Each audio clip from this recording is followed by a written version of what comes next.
시편 46편입니다. 시편 46편입니다. 자, 1절로부터 11절까지 우리 같이 읽겠습니다. 하나님은 우리의 피난처시요 힘이시니 환난 중에 만날 큰 도움이시라. 그러므로 땅이 변하든지 산이 흔들려 바다 가운데 빠지든지 바닷물이 솟아나고 뛰놀든지 그것이 넘침으로 산이 흔들릴지라도 우리는 두려워하지 아니하리로다. 한 시내가 있어 나뉘어 흘러 하나님의 성 곧 지존하신 이의 성소를 기쁘게 하도다. 하나님이 그 성 중에 계심에 성이 흔들리지 아니할 것이라. 새벽에 하나님이 도우시리로다. 문나라가 떠들며 왕국이 흔들렸더니 그가 소리를 내심에 땅이 녹았도다. 만군의 여호와께서 우리와 함께 하시니 야곱의 하나님은 우리의 피난처시로다. 와서 여호와의 행적을 볼지어다. 그가 땅을 황무지로 만드셨도다. 그가 땅 끝까지 전쟁을 주게 하시며 활을 꺾고 창을 끊으며 수레를 불사르시는도다. 이르시기를 너희는 가만히 있어 내가 하나님 됨을 알지어다. 내가 문나라 중에서 높임을 받으리라. 내가 세계 중에서 높임을 받으리라 하시도다. 만군의 여호와께서 우리와 함께 하시니 야곱의 하나님은 우리의 피난처시로다. 아멘. 시편 46편은 이제 배경은 오늘 두 가지 배경을 좀 갖고 있습니다. 하나는 이사야서와 그리고 이제 역대기에 나오는 역대하 32장에 나오는 사내립 침공에 관한 이야기입니다. 이제 이거는 우리가 이제 이것을 배경으로 한 시편이 이제 있습니다. 그런데 이제 이게 더 유명한 건 뭐냐면 오늘 우리가 부른 찬송가의 그 답이 있습니다. 1529년 마틴 루터가 시편 46편을 묵상하다가 오늘 우리가 부른 찬송가 585장을 작사, 작곡을 동시에 하죠. 그래서 제가 자료를 좀 찾아보니까 마틴 루터는 음악에도 아주 뛰어난 재능을 가지고 있었다 그래요. 그러면 이 찬송가 585장을 어떻게 해서 만들게 됐느냐? 시편 46편이 어떤 영감을 주게 됐느냐 하면 1517년 우리가 너무 잘 알고 있는 95개 이 논박에 관한 내용을 마틴 루터가 발표함으로써 종교개혁의 대사막이 열리죠. 그런데 그 모습을 그냥 지켜볼 카톨릭이 아닙니다. 1521년 보름스 회의를 주최를 하죠. 이건 뭐냐? 네가 그동안 주장해왔던 모든 주장들을 다 버려라. 그런데 이미 마틴 루터는 로마서를 읽으며 복음의 확신을 갖게 됩니다. 그래서 버릴 수 없다라고 얘기하죠. 그래서 어떻게 되느냐? 파문을 당합니다. 그 당시에 카톨릭으로부터 파문을 당한다는 것은 사실 공동체로부터 완전히 절연당하는 거예요. 경제적 이익, 모든 것들이. 그래서 그 다음에 어떤 사건이 발생하느냐? 우리가 몇 번이고 들어봤을 그 유명한 이야기. 어느 날 갑자기 집에서 책을 쭉 쓰고 성경을 보고 있는 루터에게 그 유명한 담대하게 유명한 마틴 루터의 아내가 소복을 입고 나타나죠. 아이고 죽었소 고글하기 시작합니다. 하나님이 죽었소. 노래를 들은 마틴 루터는 아내에게 이렇게 이야기를 하죠. 불경스럽게 그게 무슨 소리요? 그랬더니 마틴 루터의 아내가 당신이 하는 거 보니 하나님이 죽은 것이 틀림없어서 하나님을 장례하기 위해서 내가 이 옷을 입었습니다 라고 이야기를 해요. 이제 거기에서 깨달은 이제 마틴 루터가 다시 힘을 내는데 사실 마틴 루터의 인생은 굉장히 고달픈 인생이었습니다. 한 자료를 찾아보니까 그는 종교개혁 기간 내내 큰 낙심과 불안과 심지어 우울증에 시달렸다고 합니다. 이게 너무나 당연한 얘기죠. 왜요? 그 당시 종교개혁을 일으킨 마틴 루터와 그 소수의 몇몇 종교개혁가들 빼놓고는 주변이 모두 다 그들을 대적하는 카톨릭이었기 때문에 그래요. 그러니까 그 상황 속에서 오늘 우리가 읽은 시편 46편을 어느 날 마틴 루터가 깊이 묵상하다가 번개같이 글과 멜로디를 써내려간 것이 우리가 수백 년 동안 불러내리고 있는 찬송가 585장이다. 그러면 마틴 루터는 어디에 이렇게 영감을 얻었을까? 그 어려운 상황에서 마틴 루터가 힘을 어떻게 얻었을까? 비록 짧은 시간이긴 하지만 한번 살펴보도록 합시다. 자, 먼저 1절에 보시면 하나님은 우리의 피난처시요 힘이시니 환난 중에 만날 큰 도움이시다. 이 표현은 시편에 계속 나온다 그랬습니다. 계속 나와요. 우리의 피난처요, 줄게 피하는 것 복이 있다. 자, 그런데 2절에 이렇게 이야기합니다. 그러므로 땅이 변하든지 산이 흔들려 바다 가운데 빠지든지 바닷물이 솟아나고 뛰놀든지 그것이 넘침으로 산이 흔들릴지라도 우리는 두려워하지 아니하리로다. 그리고 여기 보시면 땅, 산, 바닷물, 이게 무슨 얘기일까요? 이 땅에 있는 모든 피조물들을 상징합니다. 자연 세계를 의미하는 것이 아니라 피조 세계를 상징한다고 보면 돼요. 눈에 보이는 모든 피조 세계는 흔들리는 거 합니다. 그러니까 우리가 왜 이렇게 자꾸 흔들리는 거냐? 쉽게 얘기하면 이런 거죠. 제가 얼마 전에 이런 영상을 본 적이 있습니다. TV에서. 한 자동차 전문가가 몇 대의 승용차를 타고 울퉁불퉁한 이 요철을 이렇게 지나가죠. 그런데 이제 흔히 말하는 쿠션 쇼버가 좋은 차들은 그것을 지나갈 때마다 이게 흔들림이 덜해요. 왜요? 완충작용이 충분하기 때문에. 그러니까 내가 자꾸 흔들리는 이유는 내가 그 흔들리는 것에 위에 딱 탄 거예요. 한번 잘 돌이켜 볼 수 있어야 돼요. 나는 왜 이렇게 자꾸 흔들릴까? 물론 사람이라 아예 안 흔들릴 수는 없는데 유독 잘 흔들린다. 그러면 내가 지금 타고 있는 게 뭔가라고 보면 돼요. 그러니까 여기서 말하는 자연세계, 하나님을 제외한 모든 피조물 위에 내가 지금 올라탄 거죠. 정서적인 안정, 물질, 뭐 여러 가지 다양한 것들이에요. 눈에 보이는 것, 보이지 않는 유명의 모든 것들 위에 내가 지금 올라타고 있으면, 그러니까 우리는 거기 올라타고 있으면서 이렇게 하나님 앞에 기도해요. 하나님, 저 왜 이렇게 흔들려요? 안 흔들리게 해주세요. 이렇게 우리가 기도할 때 하나님은 우리에게 이렇게 말씀합니다. 너 갈아타.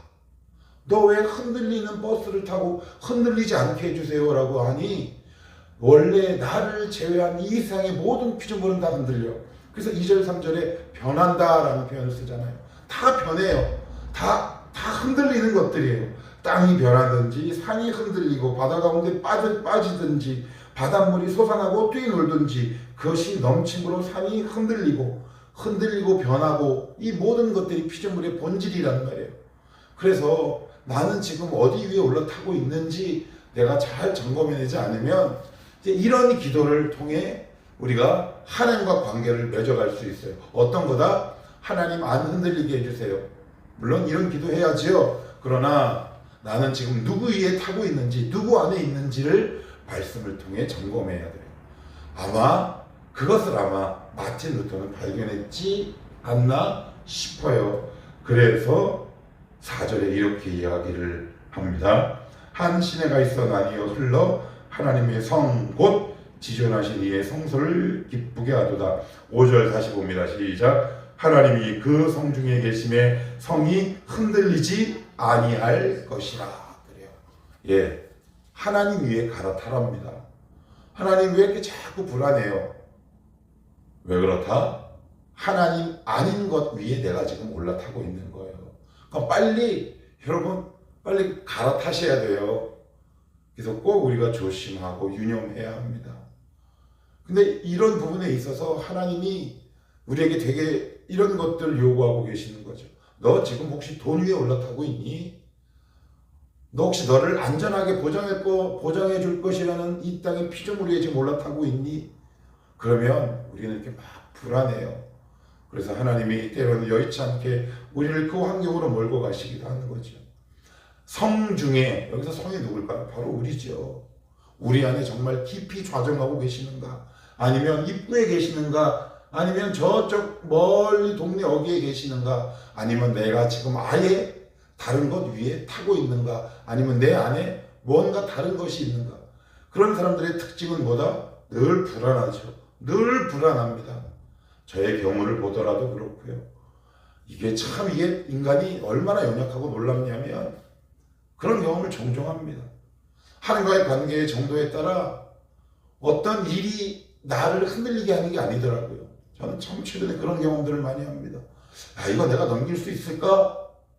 라고 했는데 내 안에서 흐르는 평안, 이건 뭘까? 근데 곰곰이 생각해보면 하나님이 저의 영혼과 심지를 딱 붙들고 계실 텐데, 아니면 반대로 특별한 일이 없는데도 흔들리는 경우도 종종 있잖아요. 그거 왜 그래요? 내가 지금 누구 위에 타고 있고 내 안에 누가 있는지를 점검해야 할 때입니다. 아마 그걸 마틴 루터가 깨달았나 봅니다. 내가 지금 하나님 밖에 있었나 보다. 하나님 내 안에 계시지 않나 보다. 나는 지금 하나님 위에 타지 않았나 보다. 좀 불경스러운 표현이긴 하지만 나는 지금 이 피조물 위에 타고 있구나. 다시 한번 볼게요. 하나님이 그 성중에 계심에 성이 흔들리지 아니할 것이다. 자, 그리고 6절에 이렇게 얘기합니다. 문나라가 떠들며 왕국이 흔들렸더니 그가 소리를 내심에 땅이 놓았도다. 여기 6절을 어떤 성경 번역본은 되게 재밌게 번역했어요. 이렇게 번역했더라고요. 6절 문나라가 으르렁거리며 왕국이 으르렁거렸더니, 그래요. 이게 무슨 얘기예요? 우리를 흔들리기 위해서 옆에서 자꾸 소음을 내는 거예요. 야, 무섭지 막 으르렁 거리는 거죠. 근데 우리는 거기에 우리의 귀와 눈을 빼앗겨요. 이제 그러면 점점 마음에 불안함이 오기 시작을 합니다. 어떻게 해요? 하나님이 그 성중에 계심에. 자, 그러면 어떻게 하나님이 우리에게 요구하시느냐? 이제 8절에서 11절 이렇게 하나님이 우리에게 구체적으로 말씀합니다. 와서 여호와의 행적을 볼지어다. 와서 봐라. 그러니까 두 가지 명령어로 되어 있죠. 와라. 그리고 행적을 보아라. 이게 무슨 이야기일까요? 하나님이 어떤 분인지 배워가고 하나님이 성경 안에서 어떤 일을 행하는지 너희 눈을 들어 믿어라. 그 말씀을 지금 하고 있는 겁니다. 그가 땅을 황무지로 만드셨도다. 그러면서 9절에 그가 땅끝까지 전쟁을 쉬게 하시며 활을 꺾고 창을 끊으며 수레를 불사르시는 도다. 자, 10절 같이 한번 읽어봅시다. 시작. 이러시기를 너희는 가만히 있어 내가 하나님 됨을 알지어다. 내가 문 나라 중에서 높임을 받으리라. 내가 세계 중에서 높임을 받으리라 하시도다. 자, 여기 10절에 나오는 말씀이 어디 나오는 말씀인 줄 아세요? 출애굽기에 나옵니다. 모세가 막 불안해하는 이스라엘 백성들 향해 이렇게 이야기합니다. 오늘날 너희는 가만히 있어 여호와가 너희를 구원한 것을 볼지어다. 여러분, 불안하면 어때요? 사람의 영혼이 가만히 못 있어요. 되게 불안합니다. 이거는 너희가 아무것도 하지 말아라는 의미가 아니에요. 여러분, 불안할 때 사람의 심리와 육체적인 상태를 한번 보세요. 동공이 흔들리고요. 한쪽 다리를 이렇게 떨고요. 손을 만지작거리고요.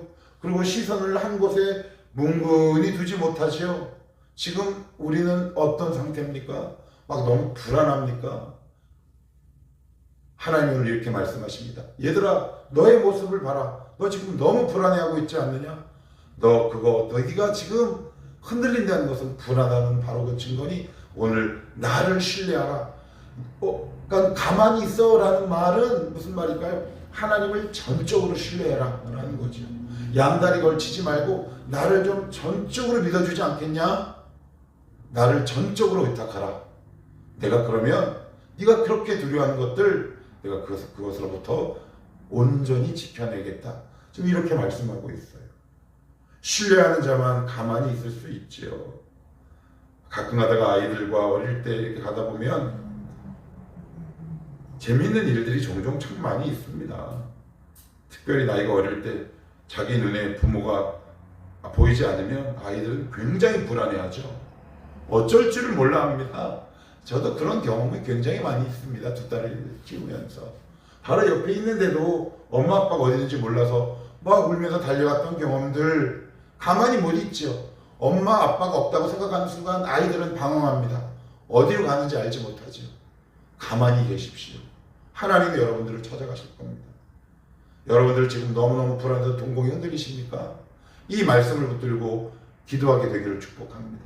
나는 지금 손톱을 물어뜯고 있는 영혼인지 다리를 덜덜덜 떨고 있는 영혼인지 나는 지금 무엇 때문에 불안해하고 있는지. 자, 그러면 우리 마지막으로 11절 이 말씀을 이렇게 한번 읽어볼게요. 만군의 여호와께서 여기서 우리란 말이 두 번 나옵니다. 우리와 함께 하시니 야곱의 하나님은 우리의 피난처시로다.